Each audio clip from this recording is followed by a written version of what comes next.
Hey everybody, hope you're doing well. This is Tom here, currently minister of Scunthorpe Baptist Church, but soon to be lead pastor of Connect Church.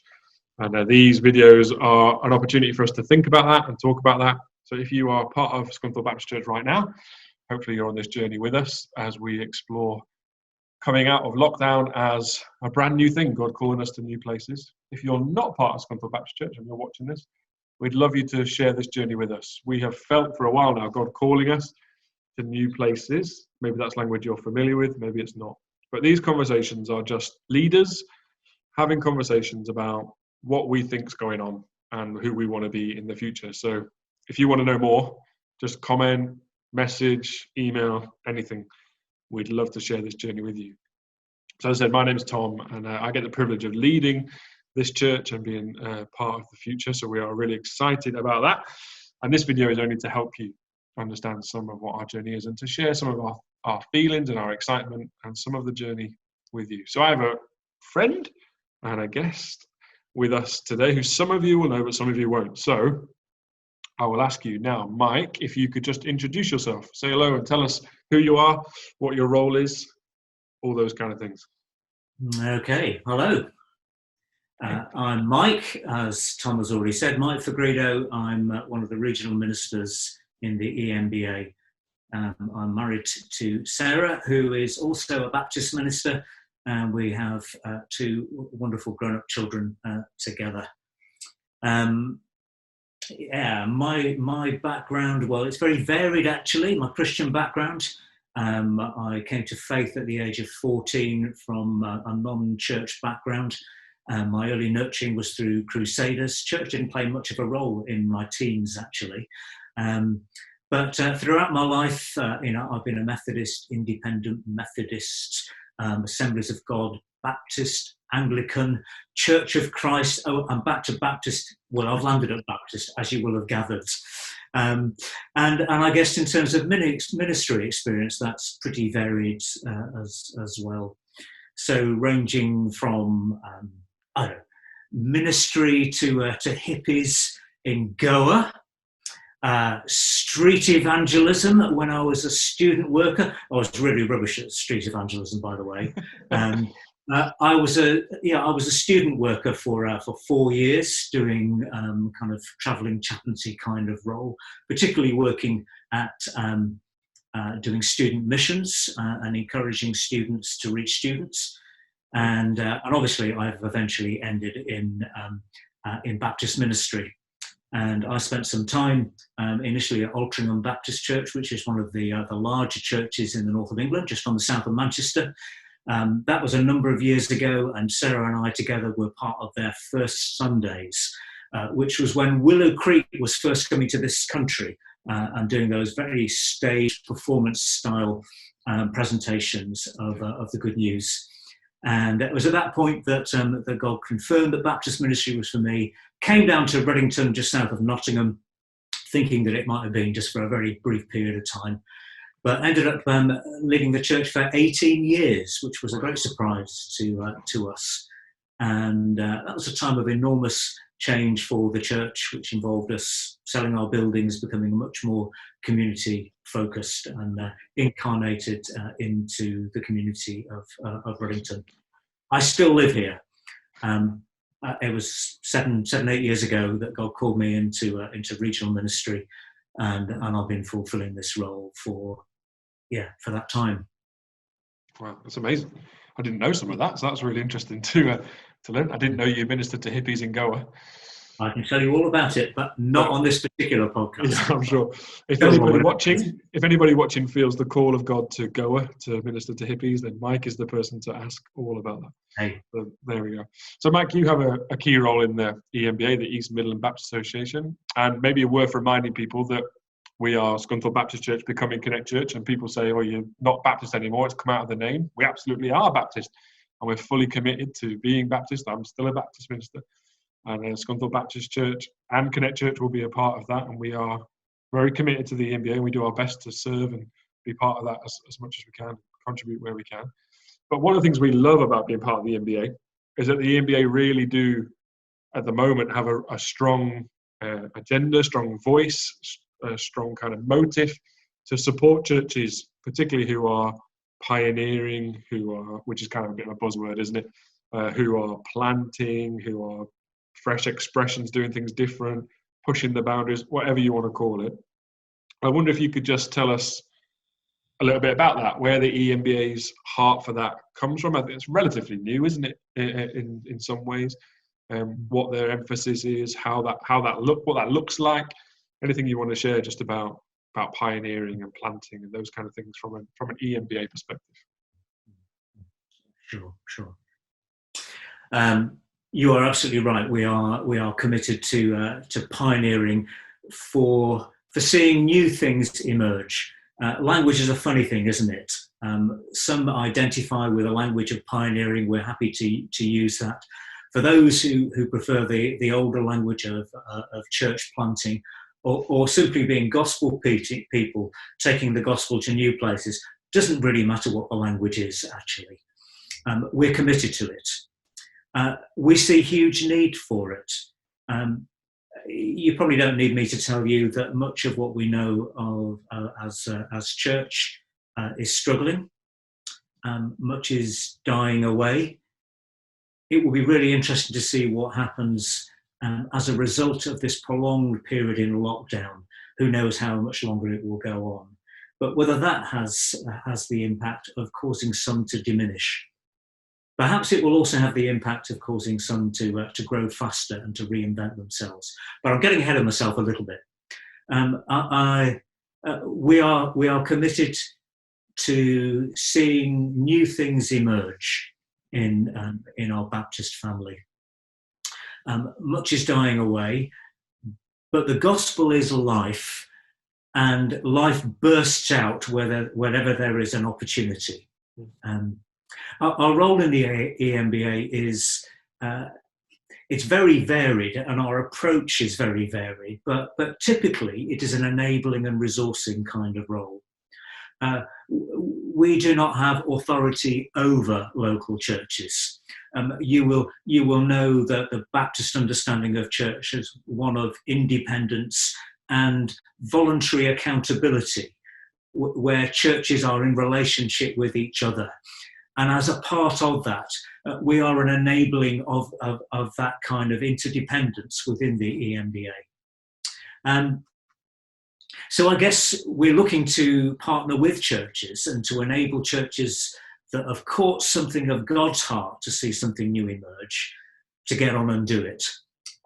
Sometimes to provide ideas, facilitate conversations, to make connections with other churches that are on a similar journey, and to provide some kind of resource. Sometimes that might include financial resource, because we have access through home mission money to a pot of money. It's not unlimited, but it's enough to get some things going, and we're committed to doing that.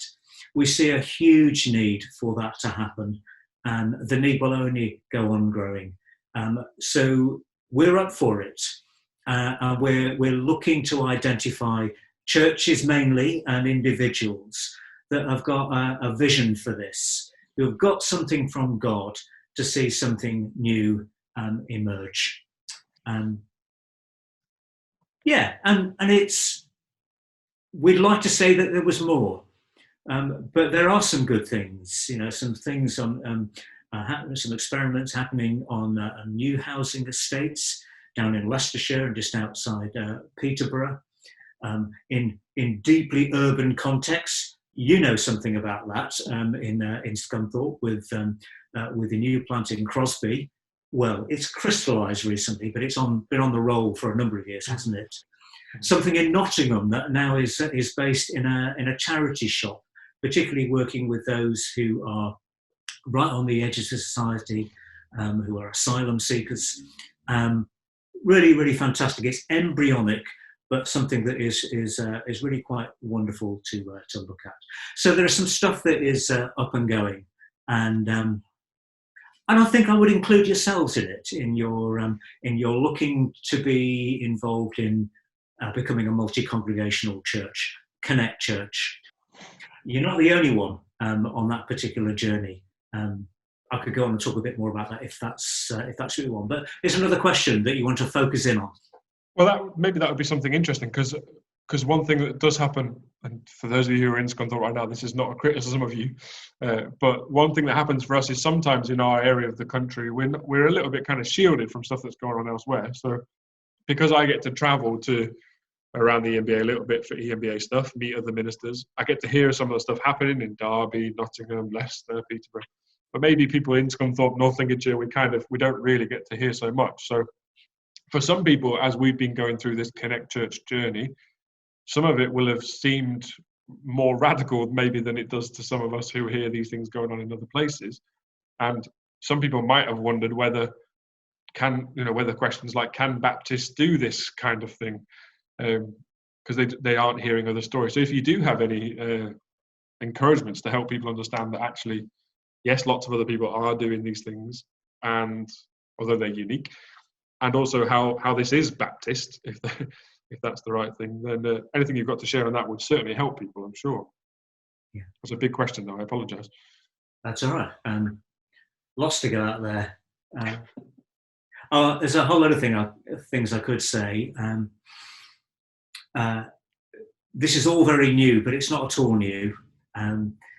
This kind of structuring has happened in our Baptist family in previous generations and in other expressions of the church. But perhaps it's finding renewed popularity and interest at the current time, largely as a result of the work of Alex Harris in Beacon Church over in Stafford, who has inspired a number of others. And within our own Baptist Association, there are 3 churches, all of which happen to be in the part of the association that I serve, that are experimenting and have been on a journey separate from each other over the last couple of years. So there are yourselves in Scunthorpe, Mansfield Baptist Church, and then Aussie Road Church, which is on the road to becoming Derby Urban Church, down in Derby, obviously. And the interesting thing and quite exciting thing for me is that each of these congregations has caught the vision in a slightly different way, and they are heading in this direction from a different starting point, but all have that common vision of multiplying the small and resourcing the small by having some kind of central resource and leadership. And it makes an awful lot of sense. Clearly, it's not the only model, and we're not looking to champion this above all others. But I have to say, I'm really enthusiastic about it. For those who capture the vision, I can see that it's got legs. I really believe in the small. There is a place for local community, kind of incarnating the good news in ways that are intelligible to the particular context in which they are trying to be the people of God. But in our current legislative environment, there is a whole burden of good governance and administration that needs to be adhered to. And that could really crush the life out of a bunch of people who simply want to get on and be good news in their neighbourhood. So having this kind of structure that you have in mind that facilitates experiments, new ministries emerging that could become congregations in their own life, in their own right rather, it just makes an awful lot of sense. And plus there is a danger in new things getting carried away with themselves, losing the plot, and so relating closely to a wider bunch of people who understand them, who love them, who are egging them on. Again, there is real strength there. And so you're doing it in one particular kind of way where it's Scunthorpe Baptist Church with Crosby now, but really coming from a very, very common root that is right at the core of it, hoping to see new ministries emerge. Down in Derby, for example, they're trying to bring in another congregation where the lead minister of Aussie Road Church, is also now part-time minister at Bolton Lane. And there is the hope, it's the conversation that is going on, that Bolton Lane will eventually become a part of it. But already there is now a number of other churches that are part of that church without formally signing up, but the hope is that they will become so. Excitingly, there is a Roma church that is becoming it, and that church itself has connections with the Roma community across the country.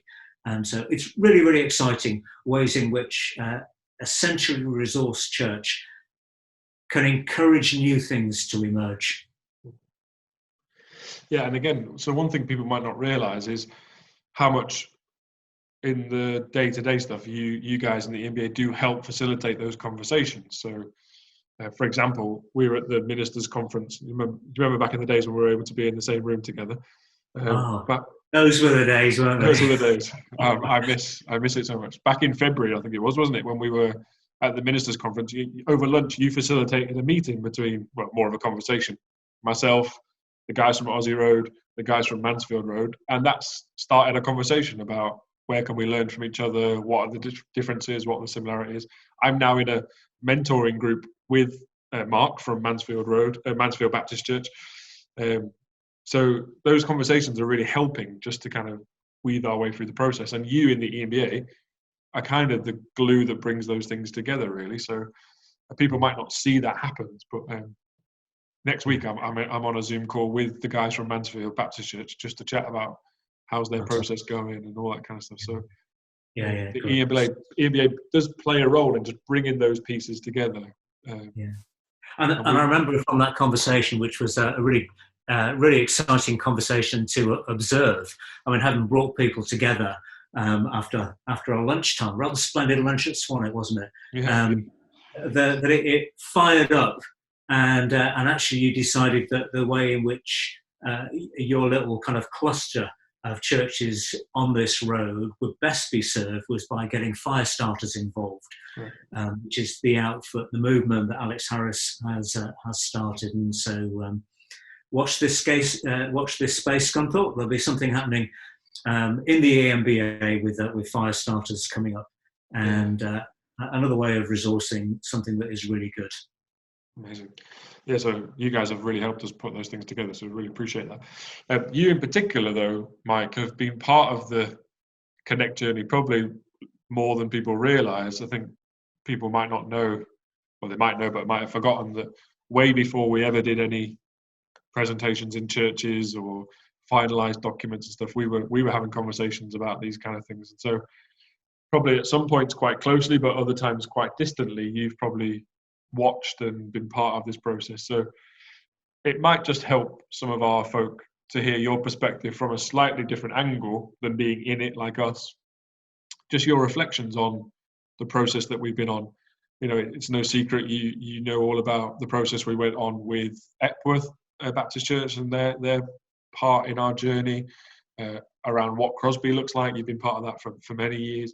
I just wonder if you've got any reflections or you can critique us or you can kind of encourage us, whatever you think is best. Just your reflections on our process over the last 18 months, 2 years, just watching from the outside. Mm-hmm. Well, I very definitely wouldn't criticise, and any critique, to the very small c. It was ambitious, would be a word that would come to mind.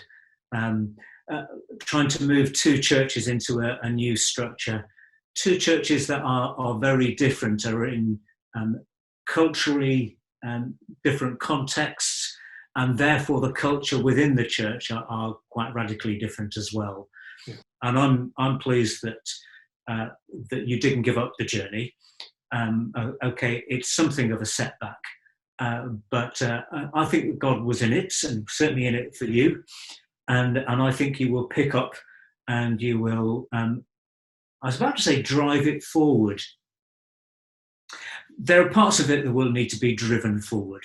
The whole business of becoming a CIO, it's hard work, particularly in our lockdown environment at the present time. That takes a little bit of driving, the structural stuff. But an awful lot of the rest of it will be carrying on encouraging the culture of experimentation, of planting vision in people's mind so that they can grab hold of something, and then a little bit doing what I'm trying to do with the EMBA churches, spotting what might have something of God about it, and then giving courage to other people to go and have a go, and then to get behind and to resource it. And you have the kind of gifts that will enable that, Tom.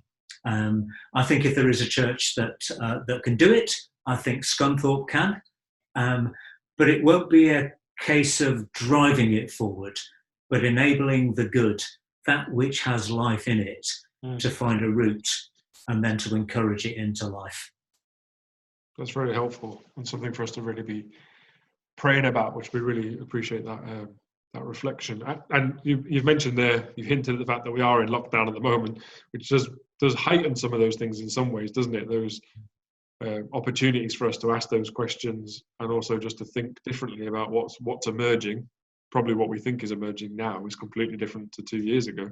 Yeah, I wonder if you, with Connect Church in mind, but wider, if you want to, what thoughts you have about as we emerge out of lockdown, what might God be saying, particularly to Connect Church, but just also to us as believers, as Baptists, as the church. There is that sense of emerging, and we are very keen not to emerge and go back, but to emerge forward. Just anything you want to share about your own impressions of that emerging. I think it's an enormously important time for the church in this country, probably around the world. I ought to prefix anything that I do say by recognising that this is a tragedy, that for our country as a whole, this is a traumatic event, that individuals and perhaps whole communities will be traumatised by this. So any upside for the church and the ways in which we need to engage with it need to be set in that kind of context. It will be really easy for us to be too gung-ho. Yeah. Having said that, and I mean it, there is enormous opportunity for the church if we will grasp it, if we will see it.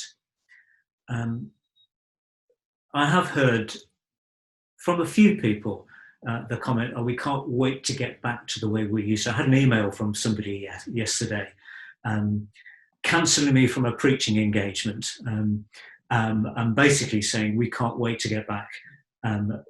He didn't use the phrase business as usual, but it's what he meant. And my heart sank, and I sent him a challenging email in response.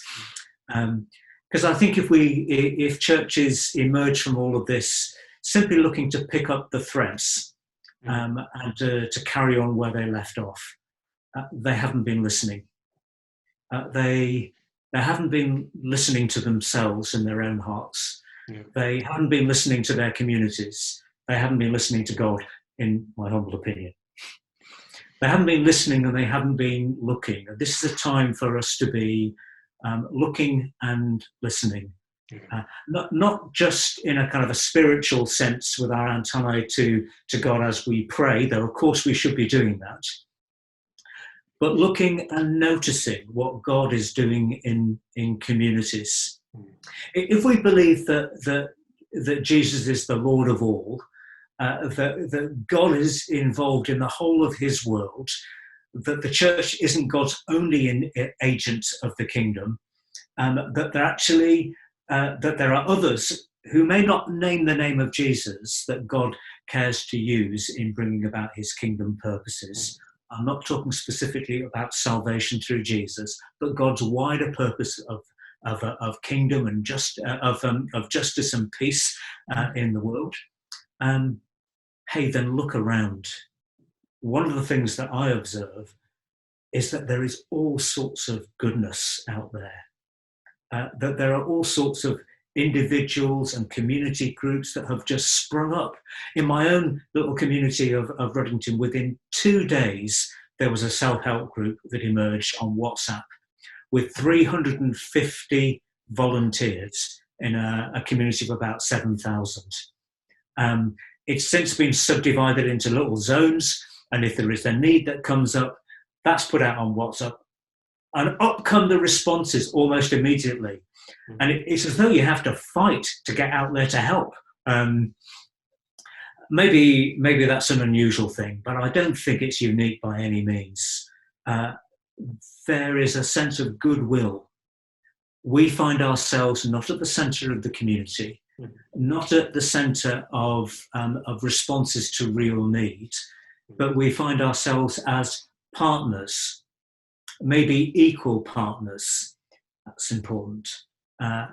In doing good within our communities. That begs the question, what's our unique role? But that's a big thing for us to be asking. So, sorry, I've gone off on one, haven't I? But maybe I think it's one of the most important things for us to be doing right now. Yeah. Before we get to any answers, please let's not rush to the answers. Please let's not rush to any conclusion about what we might learn, but to keep on asking that question, what are we noticing? What we're hearing in our communities, in our church, in our own hearts. And as we look in our own hearts and communities, we ask, what are we really valuing in this time? You know, there is stuff that has fallen to the floor in church life, literally because we can't do it, that probably needs to stay there. We shouldn't pick it up again when lockdown is eventually lifted. And let's be honest, some stuff that we do in church life isn't really fruitful. It's not really all that important. And maybe not many people, if we're really honest, value it all that much. But there is stuff that has that you have experienced during lockdown and that other churches have, that has really come to the fore, that you have valued, that you've been able to connect in new ways and support each other in new ways. I guess you've had some people knocking on your virtual door that wouldn't have dreamt to have connect previously. And actually, you won't be wanting to ignore them at the end of all of this. But how are the ways in which you will carry on, using the virtual space in the future? Maybe you won't want to carry on exactly as you are doing now, but this crisis, this pandemic, and the accompanying lockdown has opened new opportunities for you and for others as well. I think this is a time for discernment. It's the key gift, I think, that is needed in the life of the church, that as we emerge incrementally from lockdown, we notice new opportunities, ways in which we can reconfigure as church. We're used to the idea of gathered church being at the centre, and it will be right for us to connect again, as real embodied human beings. That's the way that God has made us. But gathered expression is only one expression. We're used to the idea of the scattered church as well. Wherever we go in our everyday, expression of life, that's where we're called to be the church as well. But there's this whole idea of distributed church. It's a new bit of language for me. Maybe you've heard it before, I don't know. But it's quite helpful, actually, that we can reconfigure in different kinds of ways. And I guess that will come to the fore as we emerge from lockdown. Because my guess is that although lockdown came in one lump, the release will come much more incrementally. That's really helpful. And I think particularly things that we're going to have to think about in the medium term. So, the short term, we're all trying to do Facebook and Zoom and YouTube and all that stuff, and making sure that people are connected and able to engage and cared for, all those things. And then medium term will be those, what do we pick up and what do we not? What are the new things? What are the old things that need to stay in the past? Those are very much medium term. So you're giving us some helpful things to really think about there for that, I don't know, 2 to 5 year season. If I could tease you just briefly, and you can say no if you want to, but go the next stage. So 5 to 10 years time. Is there anything you would say that you would love to see the church be? Again, particularly for us, but maybe just generally, things that you've talked about already, that sense of multiplication, a distributed church, thinking differently. Any of the things you've mentioned already that you would love to see us really, for that to be success for the church, things that you would love us to have really understood and embodied and be living as the church in the next 10 years? So again, that's a very big, broad question. Well, it's too big. I'll tell you what. I'm gonna focus my comments on Connect Church. Yeah, go. Let's name it for what you will be. I think you've got a good culture in Connect Church already. There is much that is healthy about it. Even before lockdown, you handle change pretty well. That you have a good culture of leadership that's developed over years. You listen well together. You value team. All those things are really important. You don't fall out easily. That's a really good thing. You are committed to talking things through as best as you are able, though recognising that you have to make decisions. And I think very encouragingly, you have a good culture and a growing culture of experimentation that actually you sometimes learn by trying things out. Whilst you are committed to listening to God and to being a praying community, and you want to do your very best at discerning what God might be saying to you as a community. I think your experience, and certainly mine as well, would probably lead you to think that you never hear perfectly. And therefore that within the economy of God, God gives you a general direction, and then within that, you get on and have a go. And I think Connect Church will provide you with the opportunity to have a go at a lot of things. And some of those might be ministries that always stay ministries, that they embody and give legs to a particular kingdom value, serving those in food poverty, for example. Others may be experiments that are working with a particular niche group of people. Some could be experiments that will become congregations, satellites, if you like, of Connect Church. In 5 or 10 years' time, I would love to see there be multiple expressions of Connect Church. I won't be disappointed if there are 3 or 4, but I can imagine 10, and some of them might look like congregations in old currency, but some of them will be ministries, and some of them may have come and gone. Some of the experiments won't have lasted. They won't have failed, right? But they won't have a long life. I think one of the keys in this kind of culture is not to have the idea that everything has to last forever.